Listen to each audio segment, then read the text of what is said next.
얼마 전에 제가 미국에서 한 남자가 올린 관찰 영상을 본 적이 있습니다. 어떤 내용이냐면요.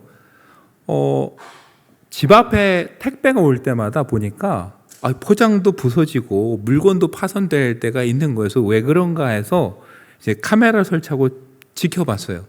나중에 봤더니 택배 기사들이 물건을 좀 곱게 놓고 가면 좋은데 집어 던지기도 하고 막 대충 놓고 가면서 파손이 되는 거예요. 처음에 화가 났어요.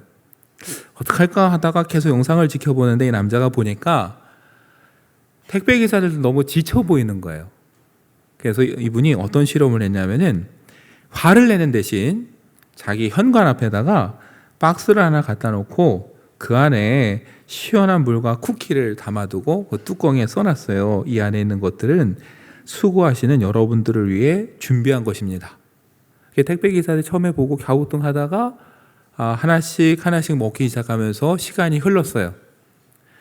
여러분, 그 집 앞에 택배가 그 뒤에 어떻게 배달이 왔을까요? 막 집어 던졌을까요? 아니, 아주 곱게 잘 갖다 놓고 갔어요. 제가 그 영상을 보면서 느낀 게 사람이 이렇게 긍휼을 베풀면 또 긍휼로 돌아오고 은혜를 베풀면 은혜로 되돌아오는구나. 물론 그 시간이 오래 걸릴 때가 있어요. 그래서 소용없어. 세상은 내가 알아서 살아야지 베풀어봐야 소용없어 라고 생각할지 몰라도요. 잘 보면 하나님의 섭리는 그렇지 않습니다. 은혜를 베풀면 은혜로 돌아오게 되는 거예요. 시간이 걸려도. 어느 가난한 집에 아이가 태어났습니다. 아버지는 6.25 때 장애를 입었어요. 그래서 유공자이고 또 의료복지 카드가 있었지만 이 아이는 어디 병원 가서 진료받거나 유공자 얘기하는 게 창피했어요. 왜냐하면 아이들이 놀렸거든요. 아버지 장애를 입었는데 좀 표현이 죄송한데 병신이라고. 그래서 그걸 내세우는 게 너무 창피했고 이 아이에게는 축농증이 너무 심했는데 병원을 가서 의료복지 카드를 내밀 때마다 거절하는 병원도 있었고 치료는 해주지만 아이가 느끼기에도 눈총이 따가운 병원들이 너무 많았어요. 병원 가는 것도 싫었는데 어쩔 수 없이 어느 날 또 한 병원을 갔습니다. 근데 그 병원 의사 선생님이 의료복지 카드를 보자마자 한 말이 뭔지 아세요? 아버지가 참 자랑스럽겠구나, 이 한마디였어요. 이 한마디가 아이를 변화시켰어요. 사람들은 조롱했는데 이 의사 선생님은 아버님이 나라를 위해서 일했으니 참 자랑스럽겠구나 라고 시작을 해서 이 아이를 정성껏 치료해 줄 뿐만 아니라 본인 부담감도 안 받고 가끔 치료를 받으러 가면 용돈도 줬다라는 거예요. 그러면서 이분이 뭐라고 했냐면은 공부 열심히 해서 훌륭한 사람들아, 어른들이랑 하는 얘기죠. 여러분들, 그런데 이 아이에게는 그 말이 너무 가슴에 와닿았어요. 그래서 결심을 했어요. 내가 의사가 돼서 내가 아픈 사람을 꼭 돕겠다. 그리고 30여 년이 흘러서 정말 의사가 됐습니다. 인터뷰에서 본 기사예요. 이분이 누구냐면은 예전에 아주대병원에 근무하다가 지금은 국군 대전병원 병원장으로 있는 이국종 교수님의 이야기예요. 그러니까 여러분, 시간이 오래 걸렸지만 그 동네의 병원에 의사분이 베풀어 주신 그 긍휼과 은혜가 시간이 흘러서 또 다른 형태의 긍휼과 은혜로 되돌아오는 거죠. 요즘 우리가 살아가는 세상이 참 각박하고 힘든 것 같습니다. 아까 말씀드린 대로 내 삶은 내가 지키고 책임져야 된다는 마음 때문에 더 치열하고 더 대립하고 더 싸우는 가운데 절망의 소리가 더 들려오죠. 근데 이런 시대에 우리 믿는 사람들은 다른 사람들에게 좀 은혜의 손을 내밀고 긍휼의 손을 내밀고 뭔가 좀 희망을 줄 수 있어야 되지 않을까. 내가 희망을 나누고 은혜를 베풀면 하나님께서 반드시 나에게든 우리 다음 세대에게 은혜로 채워주신다는 믿음으로 손을 내민다면은 아마 세상이 지금보다는 훨씬 더 좋아지지 않을까. 그것이 하나님이 그 꿈꾸시는 세상이 아닐까. 이런 생각을 좀 해보게 됐는데요. 오늘 여호수아 2장이 우리에게 그런 그림을 보여주는 거예요. 여러분, 이제 가나안에 들어가기 직전에 여호수아가 정탐꾼 2명을 보냅니다. 근데 어떻게 정탐꾼이 들어왔다는 이야 소문이 벌써 퍼졌어요. 그래서 이 2사람을 잡으려고 막 추격자들이 쫓을 때 정탐꾼들이 숨어든 집이 공교롭게도 여리고에 사는 기생 라합의 집입니다. 여러분, 라합이 이들을 숨겨줬어요. 그리고 추격자들을 따돌리고서는 이 정탐꾼 2명을 살려줍니다. 오늘 이야기가 바로 그 본문이 그 이야기예요. 여러분, 본문 15절에 보면 마지막에 라합이 정탐꾼들을 어떻게 탈출시킵니까? 창문에서 줄로 달아내렸다 그래요.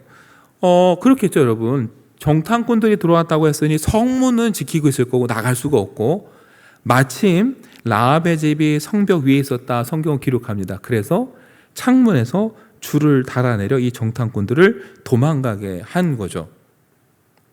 여러분, 우리가 눈여겨볼 게 뭐냐면 이 줄이라는 단어예요. 줄. 이제 우리가 줄이라고 번역한 히브리어가 티크바인데, 이제 주석서를 보니까 이 티크바라는 말에는 줄이라는 뜻도 있고 참 묘하게도 또 하나의 뜻이 있어요. 무슨 뜻이냐면은 희망이라는 뜻이 있습니다. 그러니까 라합은 줄을 내려서 정탐꾼을 살려줬는데 그 공교롭게 그 줄이라는 단어에는 무슨 뜻이 있다고요? 희망이라는 뜻이 있어요. 그러니까 정탐꾼들에게 이 줄은 그냥 줄이 아니라 뭐예요? 희망의 줄이고 소망의 줄이고 구원의 줄이에요. 이 줄 아니면 죽었어요. 그러니까 여러분, 라합은 이 정탐꾼들에게 은혜를 베풀었어요. 희망의 줄을 매달아줬어요. 그 결과는 어떻게 됩니까? 또 다른 희망의 줄로 돌아오는 거예요. 라합이 이 정탐꾼들을 돌려보내면서 부탁을 합니다. 우리가 읽은 본문 12절부터 보면은 부탁을 하기를, 내가 여러분들에게 선대했으니 여러분들도 뭐예요? 내 아버지의 집, 그러니까 우리 가족들에게 선대하도록 잘 대해달라요.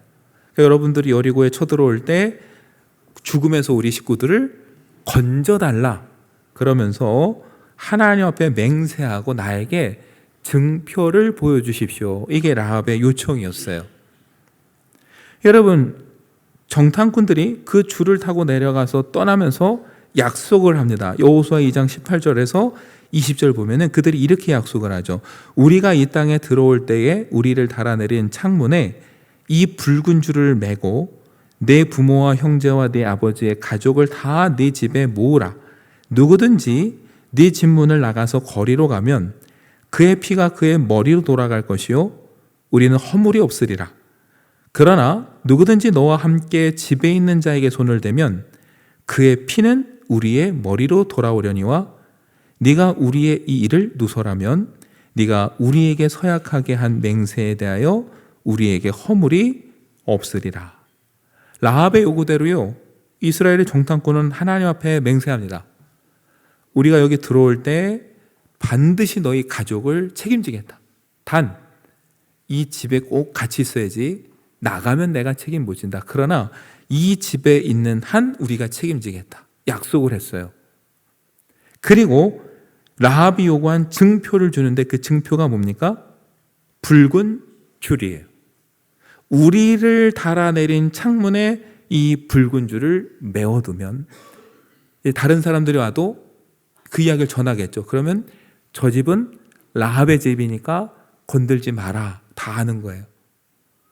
여러분, 아까 줄이라는 이 히브리어의 희망이라고 그랬잖아요. 라합이 정탐꾼들에게 희망의 줄을 내려줬는데 이제 누가 그 창문에 또 희망의 줄을 달아줍니까? 정탐꾼들이 이번에는 희망의 줄, 소망의 줄, 구원의 줄을 그 창문에다가 달아주는 거예요. 그러니까 여러분, 라합이 희망을 내밀었더니 이 정탐꾼들도 라합에게 희망의 줄을 내밀면서 뭐예요? 둘이 서로 협력하여 선을 이루는 아름다운 모습이 여기에 벌어지는 거죠. 이방인이 이스라엘에게, 이스라엘이 이방인에게 긍휼을 베풀면서 서로에게 소망이 되고 위로가 되어주는 모습이 바로 오늘 여호수아 2장에 나타난 모습이에요. 여러분, 바울은 로마서 8장 28절에서 말했어요. 우리가 알거니와 하나님을 사랑하는 자 곧 그의 뜻대로 부르심을 입은 자들에게는 모든 것이 합력하여 선을 이루느니라. 여러분, 이 말씀이 오늘 여기서 이루어지는 거죠. 여러분, 우리가 눈여겨볼 게 있어요. 합력하여 선을 이룬다라는 걸 우리는 다 기억합니다. 그런데 잘 보면 사실 여기 조건이 있어요. 무슨 조건입니까? 아무에게나 이런 일이 나타난다 아니에요? 아무 일을 하든지 이런 일이 나타난다 아니에요. 오직 언제요? 하나님을 사랑하는 사람들, 곧 그래서 하나님의 뜻대로 부르심을 입은 사람들이 무언가 할 때, 그때 하나님이 그들의 실수조차도 이용하셔서 선을 이루도록 이끌어 가시는 거예요. 여러분, 언제 이루어진다고요? 하나님을 사랑하는 사람들, 하나님 뜻대로 부르심을 받은 사람들이 하나님의 뜻을 위해서 일할 때 모든 상황과 여건들이 협력하여 선을 이루게 되는 거죠. 하나님이 그렇게 만드신다는 거예요.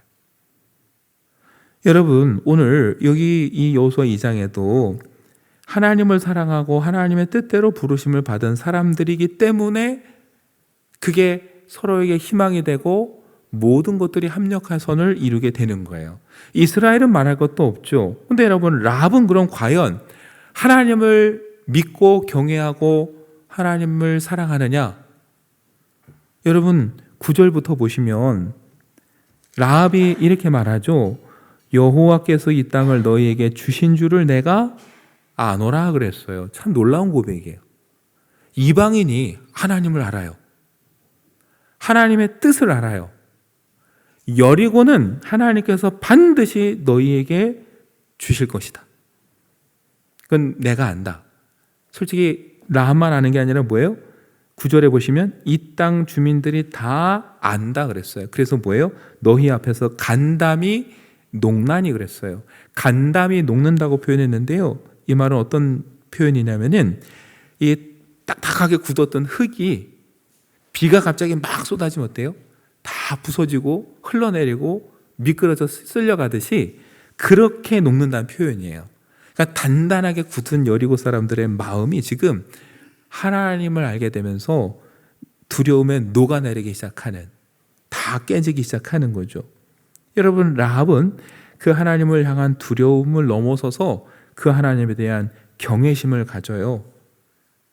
그래서 여러분 말합니다. 11절에 뭐라고 그래요? 11절 끝부분에 너희의 하나님 여호와는 위로는 하늘에서도 아래로는 땅에서도 하나님이시니라. 이 이야기는요, 하늘 위로나 땅 아래로나 이 세상에 참된 신은 누구밖에 없다는 얘기예요. 하나님 한 분밖에 없다라는 고백이에요.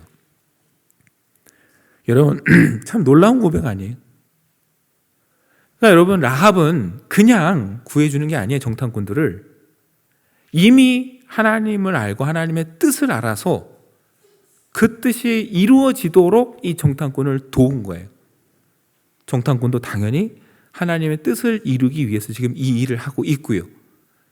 그러다 보니까 이 둘이 서로에게 위로가 되고 소망이 되고 희망이 되어주는 거고, 하나님은 그들을 통해 협력하여 선이 이루어지도록 이끌어가는 거죠. 여러분, 지금 여기서 중요한 건 뭐예요? 혈통으로 이방인이냐 이스라엘이냐가 중요한 게 아니라 하나님을 사랑하고 경외하는 사람들이 만났다라는 게 중요한 거예요. 출신과 혈통이 중요한 게 아니라 뭐가 중요한 거예요? 믿음이 중요한 거예요. 여러분, 그럼 먼저 생각을 한 번 더 해야 됩니다. 그러면 라합은 어떻게 하나님을 알고 믿게 됐을까? 여리고성에 사는 이 라합은 어떻게 도대체 하나님을 알고 믿게 되었을까? 여러분, 그 답도 10절에 있습니다. 오늘 보면 10절을 보면은 라합이 정탐꾼들에게 말하죠. 너희가 애굽에서 나올 때에 여호와께서 너희 앞에서 홍해 물을 마르게 하신 일과 너희가 요단 저쪽에 있는 아모리 사람의 두 왕 시혼과 옥에게 행한 일, 곧 그들을 전멸시킨 일을 우리가 들었음이니라. 여러분, 여기서 강조되는 건 뭐예요? 들었다예요. 들었다. 여러분, 로마서 10장 17절에 뭐라고 합니까? 그러므로 믿음은 들음에서 나며 들음은 그리스도의 말씀으로 말미암았느니라. 여러분, 믿음이라는 말은 믿는다잖아요. 여러분, 뭘 믿습니까? 여러분, 믿는다라고 할 때는 앞에 나는 뭘 믿어가 붙어야 돼요. 나는 너를 믿어. 나는 뭘 믿어. 그 앞에 붙어야 돼요. 믿음은 그냥 혼자 쓰는 말이 아니라 무엇을 믿는다라는 말이 붙게 돼 있어요. 성경은 하나님의 말씀을 믿는 거라고 그래요. 그 말씀이 육신이 되어 오신 예수님을 믿는 것이 믿음이라고 그래요. 바울은 말합니다. 그래서 하나님의 말씀을 믿고 말씀이 육신이 되어 오신 예수님을 믿으려면 어떻게 해야 돼요? 들어야죠. 들어야 내가 믿을지 안 믿을지 결단하는 거죠. 여러분, 라합은 놀랍게도 들었습니다. 이스라엘의 애굽에서 나와서 여기까지 오는 이야기를 들었어요. 홍해가 갈라진 것도 들었어요. 아모리의 두 왕을 이긴 것도 들었어요. 생각해 보니까 이건 사실은 저 광야를 겨우 건너온 이스라엘이 자기 힘으로 할 일이 아니에요. 그리고 내린 결론은 뭐예요? 이건 그들이 믿는 하나님, 그들과 함께하는 하나님이 하셨구나. 그렇다면 그 하나님이 이스라엘과 함께 한다면은 아무리 내가 사는 여리고라도 이 여리고는 어떻게 해요? 무너질 수밖에 없는 거예요. 그 확신이 섰어요. 그러니까 이 정탐꾼을 어떻게 해야지라는 그 선택의 기로에서 뭐 어떻게 해요? 정탐꾼을 돕는 거예요. 여러분, 들었어도 안 믿는다면은 정탐꾼을 고발했겠죠. 들었는데 정말 믿고 확신했기 때문에 정탐꾼을 살려줬고, 반드시 그렇게 될 거라고 확신하기 때문에 정탐꾼에 뭘 부탁해요? 우리 가족을 부탁하는 거예요. 아유, 여리고가 어떤 성인데 뭘 무너져? 절대 그런 일 없어. 그러면은요, 정탐꾼을 돕지도 않았고 정탐꾼에게 가족을 요청하지도 않아요. 정탐꾼을 돕고 그들에게 가족을 부탁한다라는 건 라합이 정말 자기가 들은 이야기를 통해 하나님을 믿었다라는 거예요. 여러분, 그런 의미에서 과연 우리에게 그 라합만큼의 믿음이 있는가라는 생각이 한번 들게 됐어요. 제가 말씀을 보면서. 라합을 향해서 어떤 분들은 야, 정탐꾼 좀 살려줬다고 우리 가족 살려내라고 야, 겁박하는 건가? 협박하는 건가? 그런 분도 있어요. 글을 보니까. 근데 여러분, 제가 보기엔 그렇진 않아요. 저와 여러분이 그 입장이라면은 어떻게 하겠습니까? 그럼 정말 이성이 무너지고 다 죽는다라는 게 너무나 확실하다면은, 가족을 살릴 수 있다면은 그 정도 요구 못 하겠습니까? 일단 하고 보는 거죠. 문제는 우리에게는 그만한 믿음이 있느냐는 거예요. 정말 라합만큼 이 이루어질 거라는 믿음이 진짜 있냐? 믿음이 없는 게 문제지, 여러분. 그 믿음 때문에 뭘 하는 건 문제가 아니에요.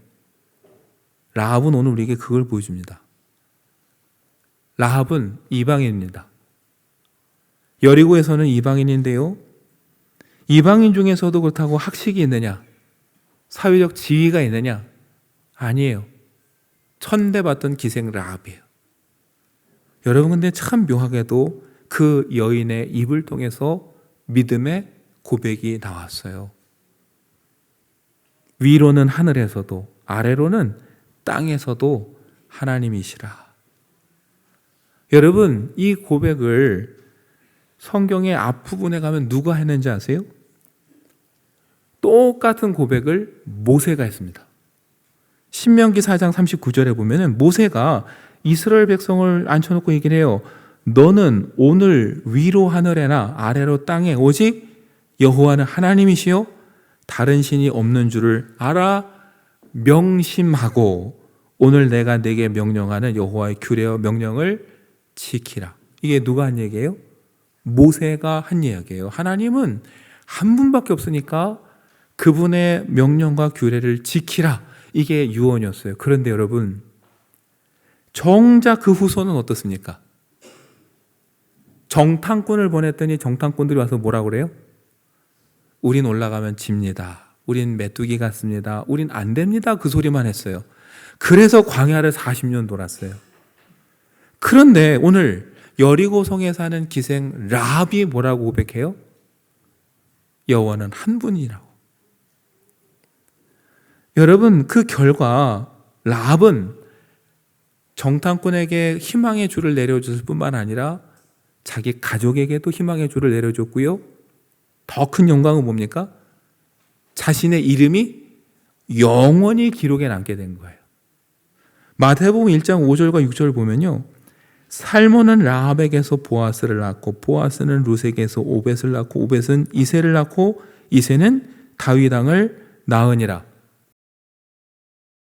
하나님의 영광스러운 기록에 이름을 남기는 건 출신도 아니에요. 배경도 아니에요. 오직 뭡니까? 믿음이에요.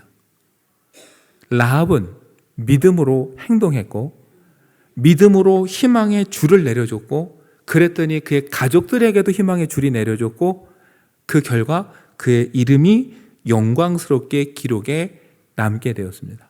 오늘 성경 우리에게 말하고자 하는 건 하나예요. 오직 믿음이라는 거. 그리고 오늘 우리에게 그런 믿음이 있느냐. 우리는 겉으로 사람을 보고서 저 기생이 뭘 믿음이 있겠어? 하나님을 알겠어? 뭘 하겠어라고 판단할 줄 몰라요. 겉으로 보기엔 아브라함의 혈통이라고 하는 이스라엘이 더 거룩하다고 말할지 몰라요. 그런데 뚜껑을 열었더니 정작 이스라엘은 광야에서 내내 불평이에요. 그런데 사람들이 거들떠도 안 봤던 여리고성의 기생 라합은 들어서 깨닫고 믿고 고백합니다. 이 세상에 참 하시는 하나님 한 분이라고. 그 믿음이 세상에 희망의 줄을 내려주게 됐고요. 자기 가족에게도 희망의 줄을 가져다주는 그 결과를 복을 가져왔습니다. 여러분과 저에게도 그런 믿음이 있었으면 좋겠습니다. 정말 하나님을 믿는 믿음. 그 믿음으로 우리가 희망의 줄을 내리는 거예요. 여러분, 세상을 보고 사람을 보면 아까 말씀드렸죠. 긍휼을 어떻게 베풉니까? 뭘 믿고요? 그래서 여러분, 긍휼을 베풀고 막 나누면 뭐라고 그래요? 옆에서요. 잘했다 그럽니까? 아유, 저 답답한 사람 저래서 세상 어떻게 살려고 이런 얘기밖에 안 해요. 근데 여러분, 거꾸로 생각하면 좀 그런 답답한 사람들이 좀 있어야 자꾸 이 세상의 창문들마다 희망의 줄이 좀 내려지고 그래야 세상이 좀 화평해지고 하나님 뜻대로 이루어지지 않겠습니까? 여러분, 절대 손해본다 생각하지 마시고 정말 하나님이 우리를 지켜보고 계시고 하나님께서 정말 역사를 주관하신다고 믿는다면 여러분도 저도 라합처럼 우리 창문에 좀 희망의 줄을 내렸으면 좋겠어요. 절대 손해보지 않고 하나님은 반드시 채워주시고 내가 아닌 우리 다음 세대를 통해서라도 채워주신다는 것을 오늘 라합을 통해 보여주시고 소망을 주시는 거예요. 저와 여러분이 이렇게 한 사람 한 사람 우리 창문에 희망의 줄을 달므로써 정말 우리 사회, 이 나라가 다시 좀 희망이 넘치고 그리스도의 복음 안에서 다시 좀 화평하고 기쁨이 넘치는 그런 이 세상이 될 수 있도록 이 한 주간도 믿음으로 살아가는 저와 여러분 되시기를 간절히 축원합니다.